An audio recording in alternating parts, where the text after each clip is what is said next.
आलमी सतह पर तेल की कीमतों में 2% इजाफा हुआ है और निगरान हुकूमत की जानिब से अगले हफ्ते पेट्रोल और डीजल की नई कीमतों का ऐलान मुतवक्का है। रिपोर्ट्स के मुताबिक 15 रोज़ा जायजे के दौरान पाकिस्तान में पेट्रोल और डीजल की कीमतों में मुमकिन इजाफ के बारे में कयास आ रही हैं। पिछले जायजे में मुतज़ाद रिपोर्ट्स मंजर आम पर आईं, जिनमें से कुछ ने पेट्रोल की कीमतों में कमी की तजवीज़ दी और कुछ ने इजाफे की पेशगोई की। ताहम हुकूमत ने पेट्रोल की कीमतें बरकरार रखने का फैसला किया था। समा के मुताबिक आलमी सतह पर तेल की कीमतों में 2% इजाफे के बावजूद पाकिस्तान में पेट्रोल की कीमतों में इजाफा देखा जाएगा।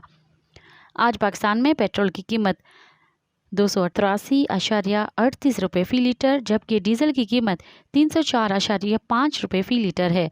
पेट्रोल की यह कीमत 15 नवंबर तक बरकरार रहेगी। मज़ीद ख़बरन ऐं तफ़सीलात लाइ विज़िट कयो असांजी वेबसाइट www.awamiNewsHD.com ऐं ॾिसंदा रहो अवामी न्यूज़ HD।